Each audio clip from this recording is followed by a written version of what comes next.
This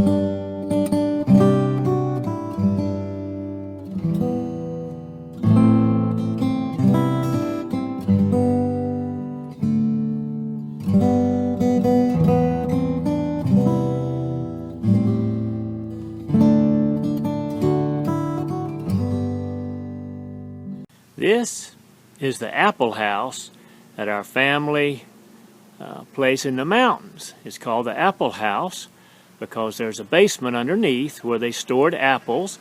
This is one of about 40 apple trees, and I don't want to admit that I'm not particularly artistic, but that's a barn quilt on the side of it.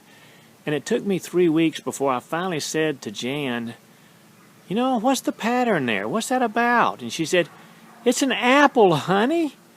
And it took me about 3 more looks, and I figured, oh, I see. Now we're on the stoop of the front door of the apple house. And if you don't know, as we look up in the woods, what those 2 little red buildings are, you're probably under 50 years of age.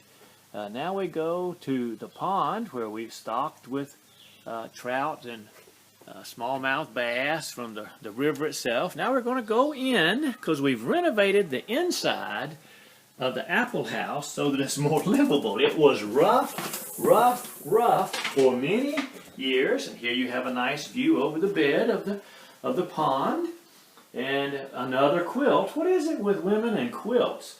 Then you look out a window here and you can see Mount Phoenix, one over the shed room itself.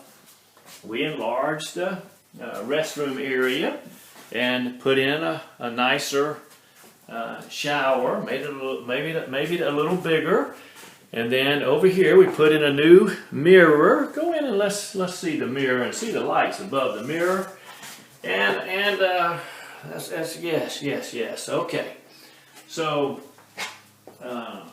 we enjoy this much more now that we have a little renovation.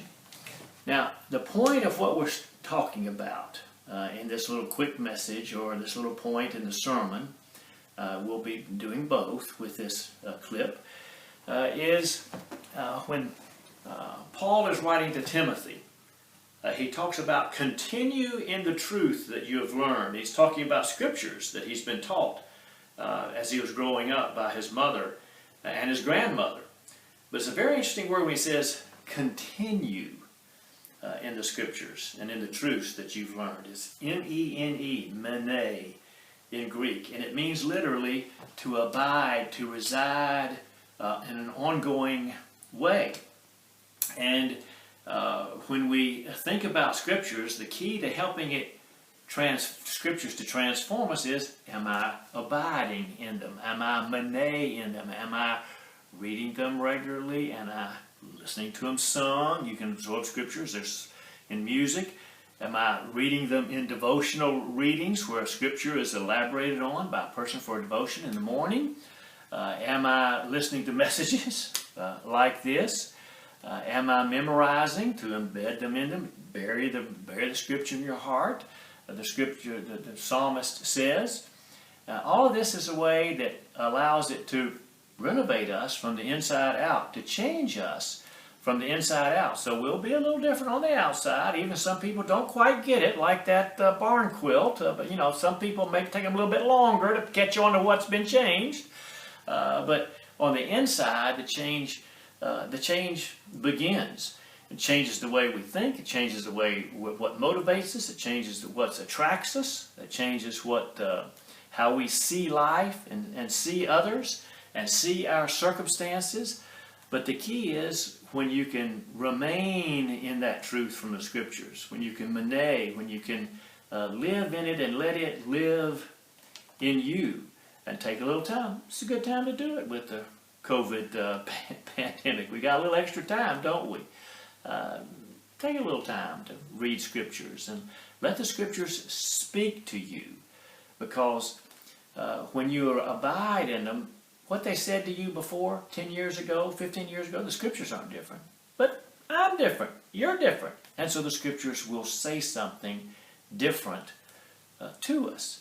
And it'll position us somewhere where we can enjoy beautiful vistas like the pond and like the mountains.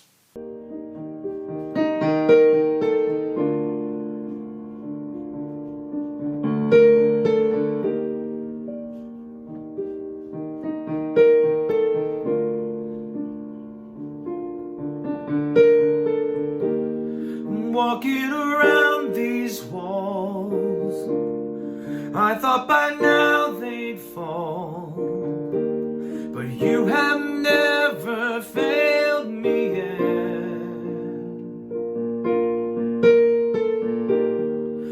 Waiting for change to come, knowing the battle's won, for you have never failed me yet.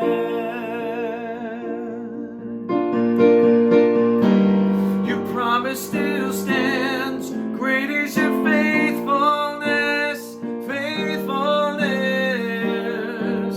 I'm still in your hands, this is my confidence, you never failed me yet.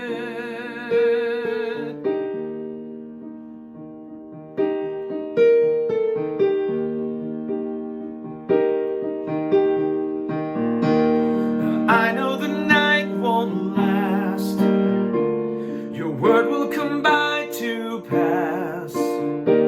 My heart will sing your praise again.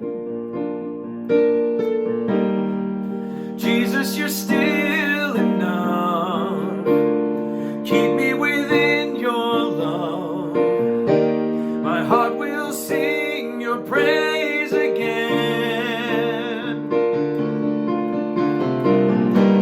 Your promise